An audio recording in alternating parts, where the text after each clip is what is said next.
chin. And then two people start ripping off large pieces of 3M invisible tape, and we lay it across the person's head like this in order to create a semi-rigid shape of the actor's head. All of those measurements are transferred to a wooden block. So I've done that here, and here you can see the outline of what's going to be sort of parting with strands dragged across. The end result is this foundation made entirely out of front lace. And this is ready now to go to the knotter who's going to put the hair into this. Hair knotting is very similar to rug hooking in that the tool that we use is a very, very fine hook. They come in different grades and are capable of picking up anything from one hair to, say, 5 at a time. And this is what the wig knotters use to put hair into a wig. It's tied around, this is a very fine mesh, and the hair is knotted and tied around.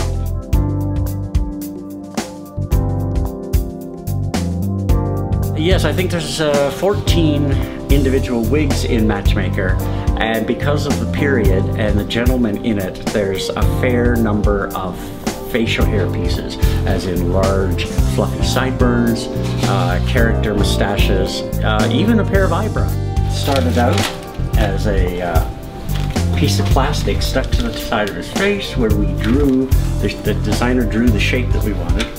It's transferred to paper, and now this can go to the Discovery Center where one of our hair knotters will knot the hair into these sideburns.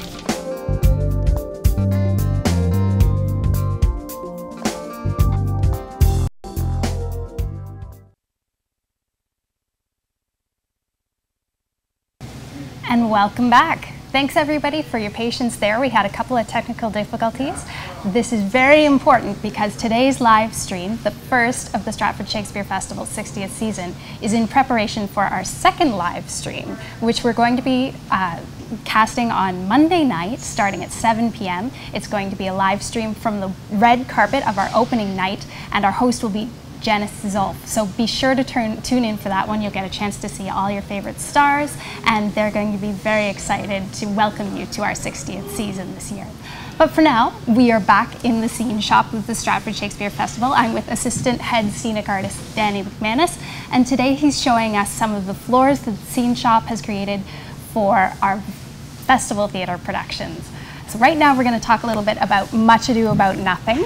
Danny, how did you make this floor? Much Ado, again, is a plywood floor, a very hard, smooth surface, and the designer asked us to create a tile, a very bright tile look. It's very Spanish.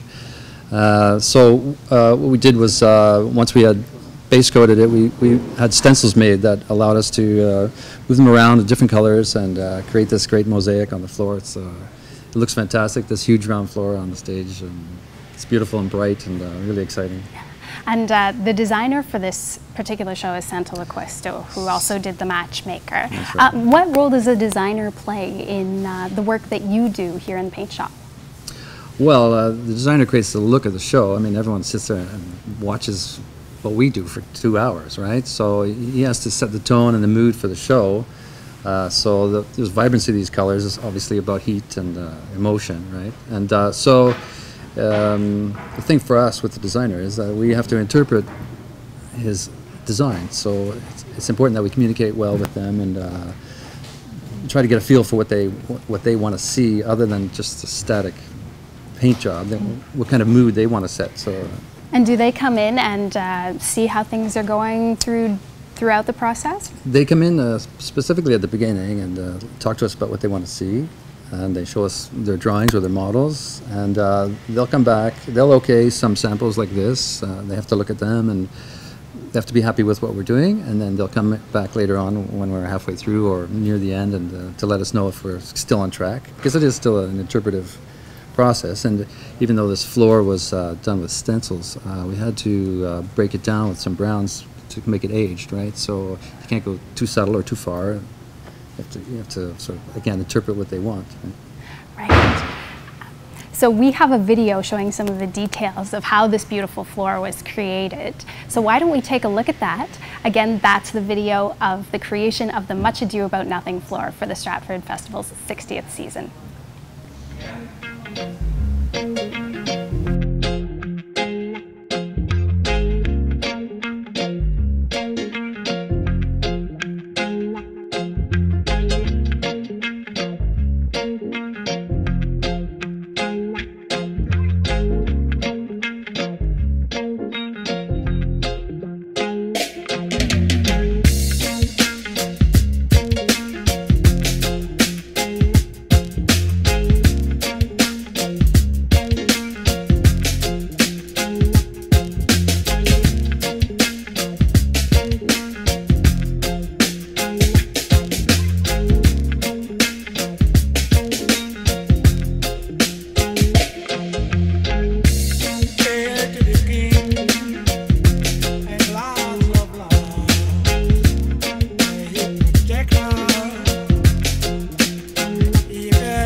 And welcome back to the Scene Shop at the Stratford Shakespeare Festival. You're watching our first live stream webcast of the 60th season. My name's Claire Mastrangelo. I'm your host for today. And with me is our assistant head scenic artist, Danny McManus. He's showing us some of the floors that are going on that are being made for the shows for the festival's 60th season. They're going to be seen in the festival theater.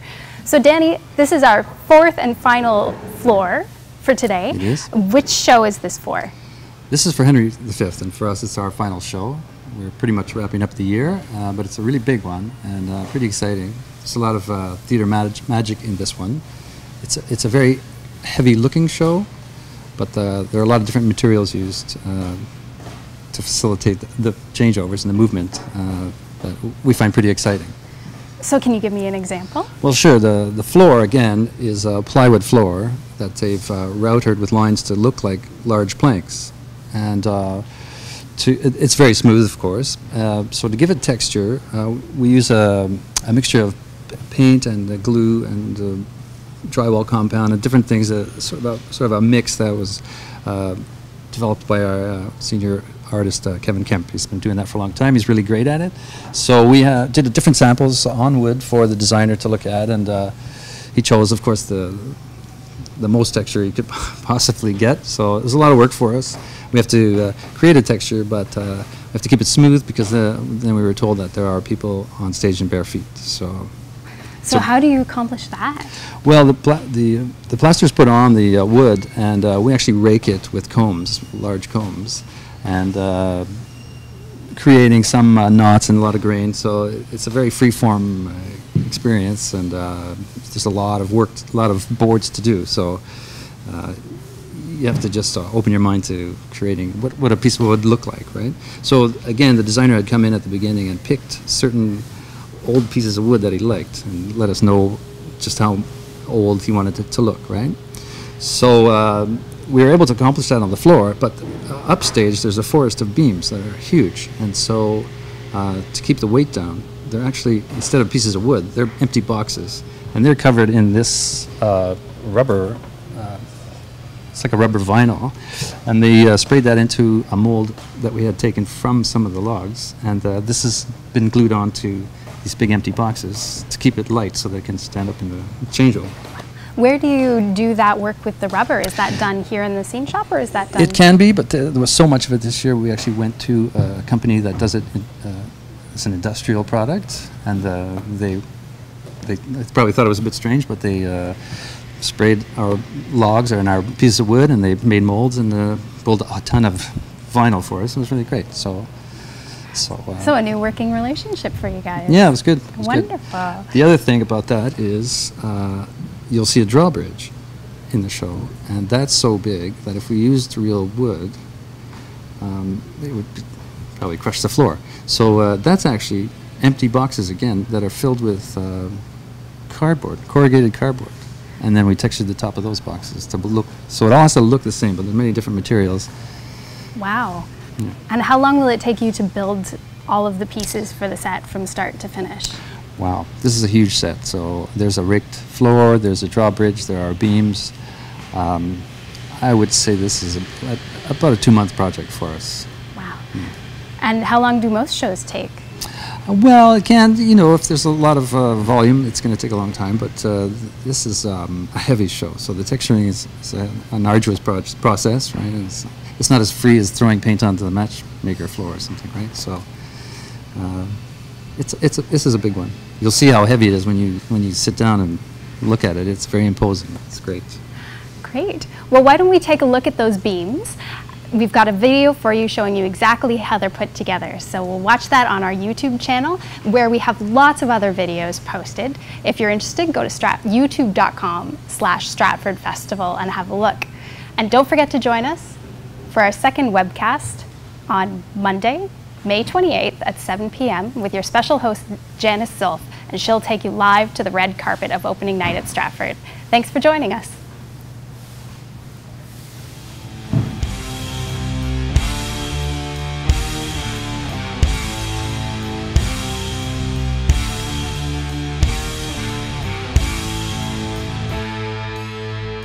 The other large scenery piece in Henry V are these large beams. Some of them are as big as 24 inches square, and they're 36 feet long, and they stand up vertically. A lot of them are just 12 by 14 inches. They're quite big. The same problem, how do we make those really light, that they can be changed over, that they can come apart and go back together? In that case, they're made out of a skin ply, very thin skin ply, the same skin ply that's on the surface of the bridge. Rings of plywood, little plywood rings, skin ply the outside. And then we had to deal with the texture. They have to look like beams. They can't look like boxes. So we went through a whole bunch of things. So we make them out of styrofoam and carve the styrofoam to look like wood. The painters ran some texturing. They have some really good texturing techniques. The floor of the stage is actually textured by the painters. It's beautiful. So we actually ended out having the designer pick out a real beam. We went to a lot that sells torn down barns. We picked out a real beam.